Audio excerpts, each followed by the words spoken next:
Assalamualaikum warahmatullahi wabarakatuh. Jumpa lagi dengan Ibu Isa Ahadiah di kelas PKN.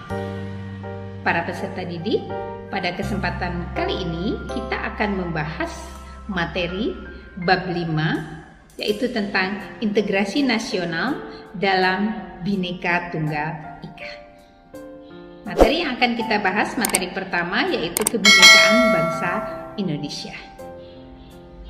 Baik, sebelum kita memulai pembelajaran, Ibu persilahkan kalian untuk berdoa terlebih dahulu. Baik, terima kasih.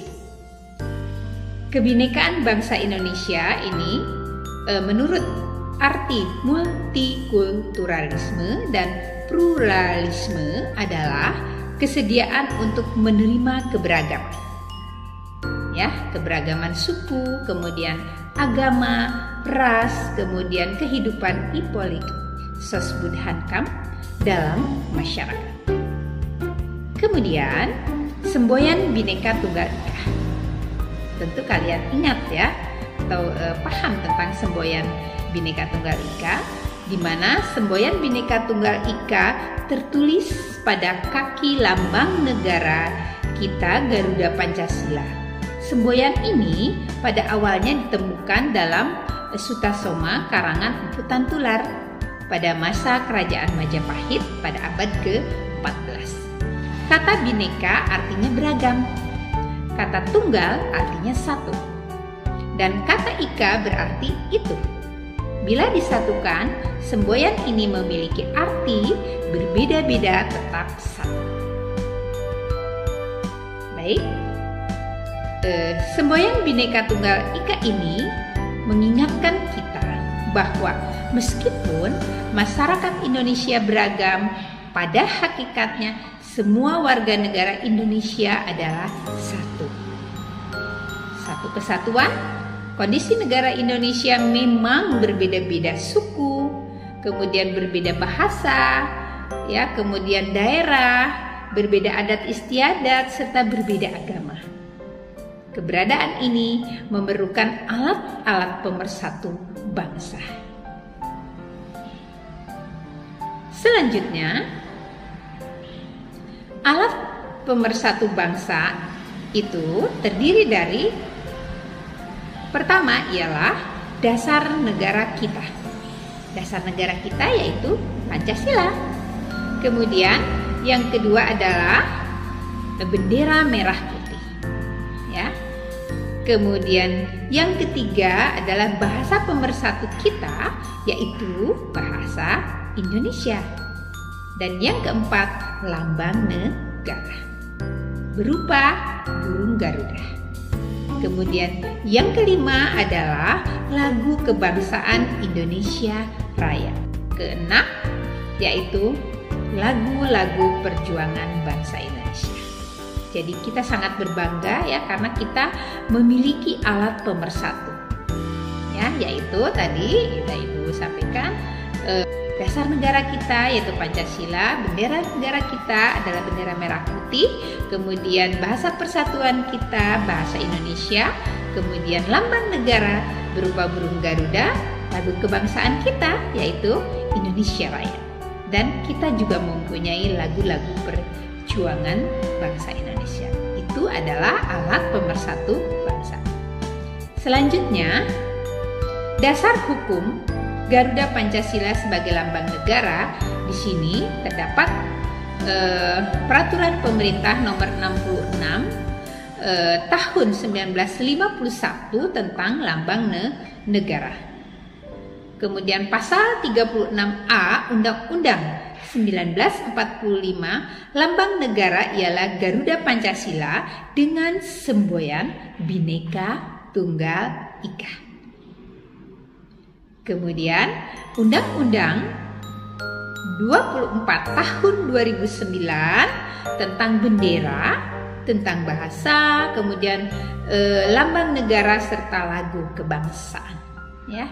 Kemudian pasal 20, pasal 21, pasal 35, kemudian pasal 36, pasal 36A, pasal 36B dan pasal 36C Undang-Undang Dasar 1945.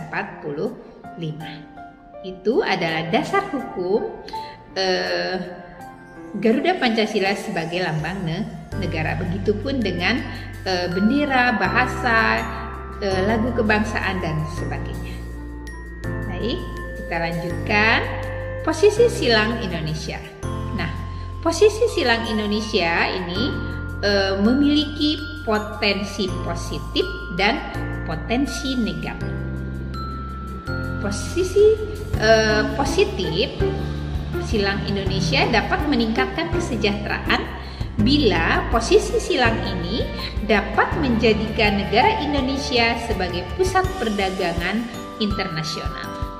Sedangkan potensi negatif di sini, posisi silang Indonesia dapat menjadikan ancaman apabila negara Indonesia lemah dalam menjaga pertahanan dan keamanan Nusantara.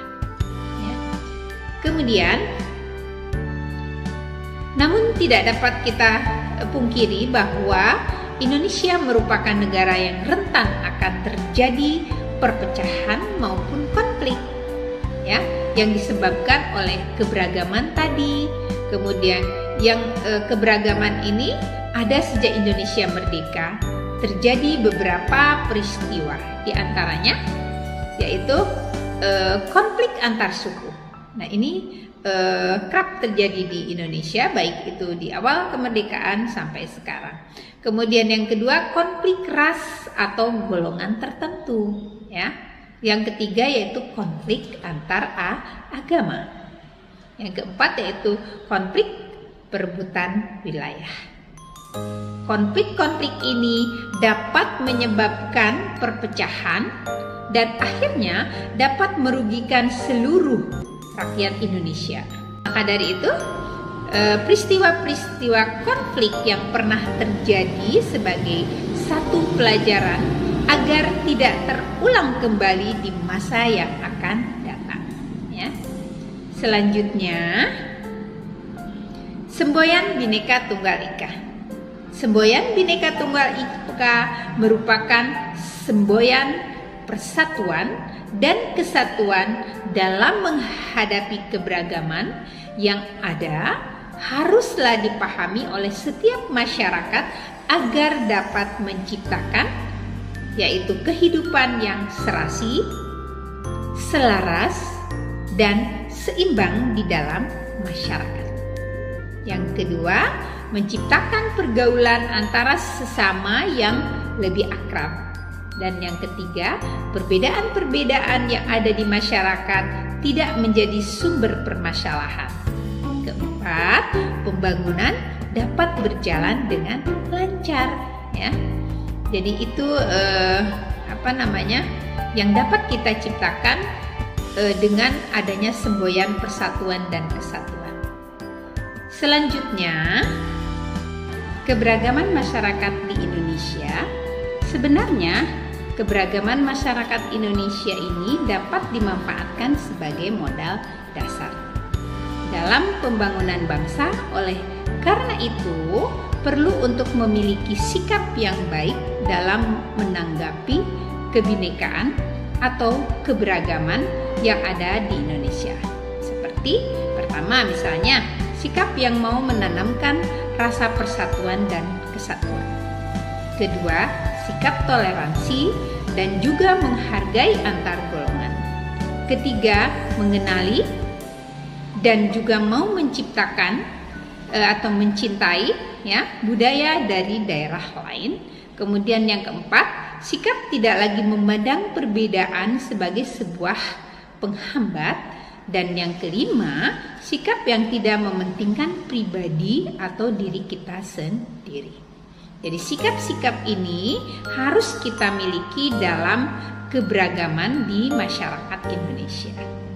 Akhir kata, marilah kita menanamkan komitmen persatuan dan kesatuan dalam diri kita masing-masing untuk Indonesia yang lebih baik. Negara kita tercinta semoga semakin hari semakin baik, semakin maju, semakin makmur, dan kita sebagai warga negara Indonesia semakin bahagia.